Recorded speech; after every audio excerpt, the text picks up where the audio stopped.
Hi, it's Ukeme. Today I'll be sharing highlights on The Richest Man in Babylon. It is a 1926 book by Judge S. Clason that dispenses financial advice through the collection of parables set 4,000 years ago in ancient Babylon. This book has remained in print almost a century after, and the parables are still considered classic personal finance advice. I think first time I read The Richest Man in Babylon was like maybe 6 or 7 years ago, but I didn't really quite understand what I was reading then. I think reading it again now, I have a better understanding of what he's saying. Maybe because I have a better understanding now on personal finance as opposed to what my understanding of personal finance was 7 years ago. So it just makes a whole lot of sense reading it again.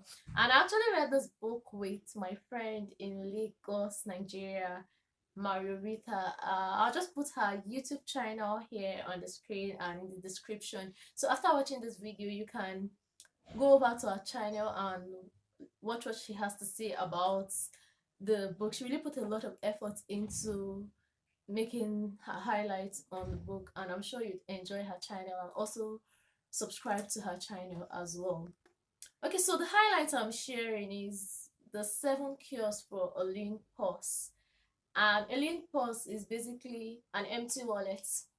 When you don't have money, how can you cure your lack of financial prudence? How can you cure not being wise with your money? And yeah, the first cure: start thy purse to fattening. And basically, this is the number one advice every personal finance professional or expert will tell you, that when you save, it's not like saving. When it comes to saving, it's not about how much you save, but your consistency. So here Akkad advises on saving 10% of your income to start building your wealth, which he described as your purse. So basically your purse is your wealth, and saving 10% of your income, which if you take 10% out might not be a very large chunk, and you're consistent with saving it, then it makes a whole lot of sense, because it starts accumulating gradually and growing, and then your purse then starts getting fat and fat. A part of what I aim is mine to keep. And I think in personal finance and investments, what it will tell you is that you should pay yourself first. So this is that 10% is what you're paying yourself, because every other money if you get and you're spending, you're actually paying other people but yourself. So what you save, the 10% that you save is what you pay yourself. For instance, say you spend the remaining 9% on a fabric, you're paying the fabric maker or the fabric seller. You spend part of it on ice cream, you're paying the ice cream seller. If you spend part of it on your rent, you're paying the landlord. But if you spend everything without saving at least 10%, then you've not paid yourself anything. So pay yourself first, and the best way to pay yourself first is to save at least 10% of what you earn. And the more you're consistent with doing it, the more your purse will keep growing. This is basically what the modern personal finance experts will tell you to do, to pay yourself first.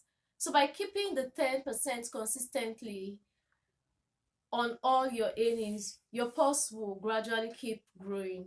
The second cure says control the expenditure. And this is basically saying control your spending. Most of the time, there are expenses that are luxury but may not be quite necessary. The needs, our wants are actually insatiable. Like we want a lot of things, and sometimes these stuffs, they might be luxury stuffs, but they might not actually be necessary. You might not even have need for them. Like for instance, you might have some jewelry sets that you never have need for, you never use. They're just there from the beginning of the year to the end of the year, you never use them. Or some dresses in your wardrobe that you never wear, they're just there from the beginning of the year, you cannot even remember the last time you wore it. That means it's not quite necessary for you. It's not quite, you don't really need it at that particular point. So he was advising that if we study our habits thoughtfully, we may be able to draw patterns and understand how we spend, and then see that some expenses are quite unnecessary, and then we can learn to reduce them or even eliminate them completely.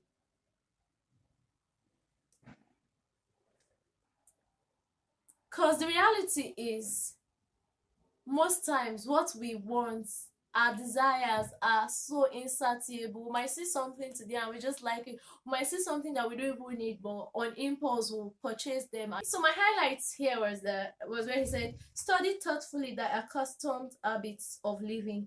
Herein may be most often found certain accepted expenses that may wisely be reduced or eliminated. Let thy motto be 100% of appreciated value demanded for each coin spent. So he's saying you should be prudent to the point where you have 100% appreciation of the value of each coin you spend.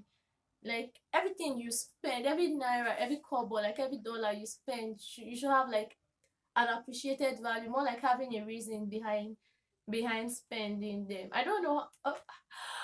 This has not been very feasible for me. Sometimes I spend on impulse, sometimes I spend without planning, but yeah, we should have an appreciated value of everything we spend, and by so doing we can preserve our savings and let our purse become fat. The third cure for a lean purse says, make thy gold multiply. And basically what this is talking about is investing. When you have saved and grown your purse, then it is advisable to invest and gain interest on your money. He advises on enjoying the benefits of compounded interest here. And this simply means your money gaining interest on interest. For instance, assuming you invest a certain amount today and you keep it for 3 months, it gains interest for you, such that by the time you're reinvesting, what you're investing would be a higher amount than your initial amount based on the interest that you've accrued from keeping the money for 3 months. So basically, compounded interest is like your interest gaining interest, which is really very good. And this is how you let your money work for you. The fourth cure to a lean purse, he said, to guide thy treasures from loss and investing in get rich quick schemes. The first sound principle of investment is security of thy principal. Is it wise to be intrigued by higher earnings when thy principal may be lost? I say not. The penalty of risk is probably loss. Study carefully before parting with thy treasure.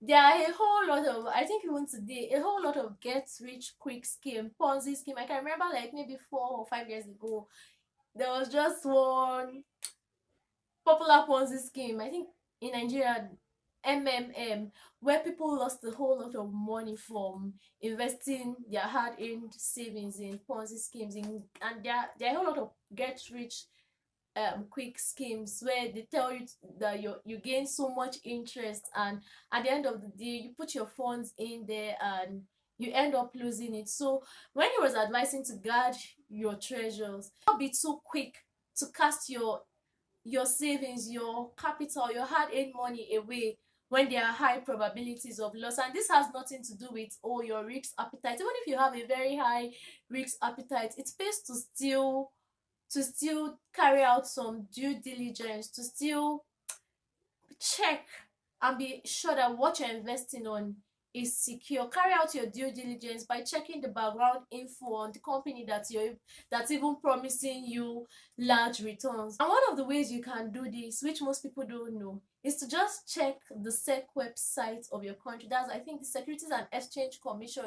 They usually have like a list of legit companies that are registered, legit capital markets that are registered under them. So if you could check, and you check for the name of that company that is promising you such a high and huge return on investment, and it's not there, you're sure that they're not following the proper regulatory processes.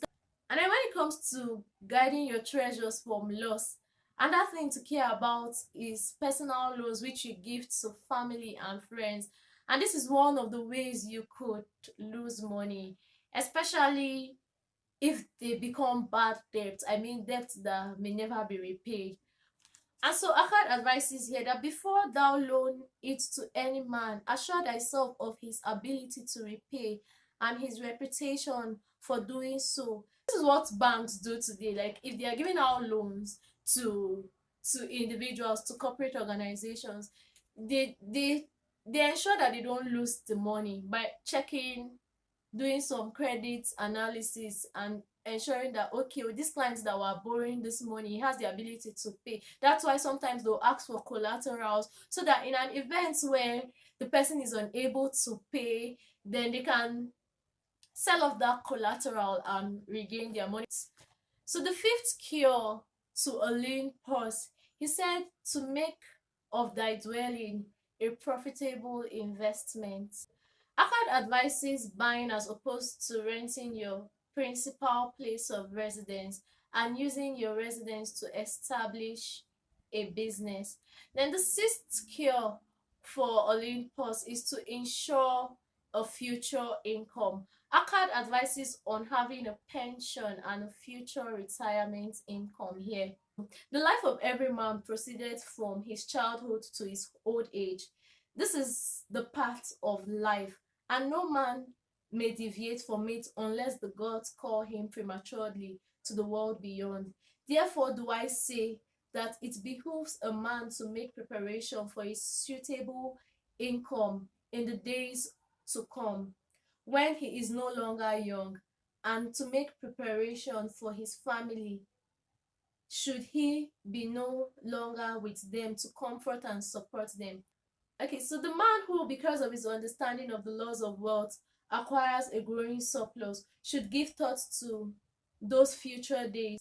He should plan certain investments or provisions that may endure safely for many years, yet will be available when the time arrives. What he was just trying to say here is that the way life goes, you go from being young to being old unless God calls you home early. It just makes a whole lot of sense to prepare for retirement and not wait until you feel like, oh, you're old or you're near 50. That's when you should start preparing. Preparing for retirement is best to do when you're young, when you're a young person, because you have a longer time to save. And even another advantage is the fact that even when the investment return goes up and down, you have a longer time to recoup on your investment. And then the time value of money in investments, when you talk about time value of money, it simply means that a naira you have today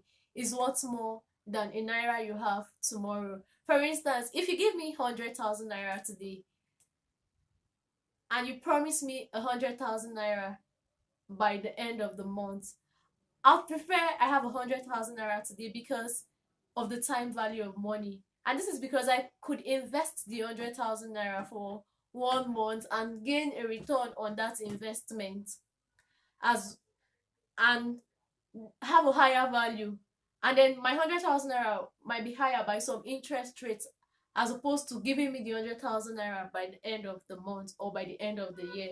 So it's just basically the time value of money. The value of a dollar, a naira today is worth more than the value of a dollar or a naira in future, or whatever currency it is. So pension is a great way to save for your future. And this is because of compounded interest. And then secondly, the other part that comes from when it comes to pension, the way it's run, like in Nigeria, for instance, it's contributory in nature. So which means your employer has the other parts to pay for you. And so when it comes to your employer paying that part of you, it's free money. And who loses free money? I hear some young people say, oh, pension help. I mean, like, you're just losing out on free money, because that other part is free money and you get to let it grow. So it's important to set aside something for the future. So that's basically what the sixth cure is saying. So the seventh cure says to increase thy ability to earn. The cure number 7 is simply saying increase your ability to earn by learning more. And a trend you know today might become obsolete tomorrow, so keep improving. New and better ways of doing things keeps coming up. New fashion trends, improved and better business models. And if there's anything the pandemic forced us to learn, is that things can change at any time. So staying on top of your game in your industry, and just keep pushing to learn, keep being the best that you can be. Align yourself with the best in your industry so you can improve on your skills. By doing this and learning more, you'll be able to demand better for the work that you do. So I read this book with my friend in Lagos, and she also has a YouTube channel where she discusses about books as well. I'll leave her channel name here and also in the description. So after reading the book, she sort of asked me a few questions. We asked each other a few questions. And one of the questions she asked me was what I found most disappointing about the book. And I would say none. Like, although the first time I read the book, which was a long time ago, I didn't quite understand the book. I missed a lot of the points. But picking it again and reading it, I now understand better, probably because I have a better understanding of personal finance now. So really, I don't find anything disappointing about the book, because most of the ancient secrets are still applied in the modern personal finance principles. For instance, paying yourself first by saving 10% of all you earn. I mean, it makes a lot of sense to keep a part of all you earn, right? You learn to grow your lean purse by consistently saving. If you save all the money and you just leave it in the account, it doesn't grow, it doesn't earn returns for you. So learning to invest to grow your investment, planning for retirement, they are relevant principles that are still valuable today. I think that's why the book is still in print after almost a century, because the advice are still very relevant and practical. So I wasn't disappointed in any way. She also asked what I would always remember about the book, and I think it's the quote that says a part of what I earn is mine to keep, because when I pay every other person and I don't pay myself, that means I'm doing an injustice to myself.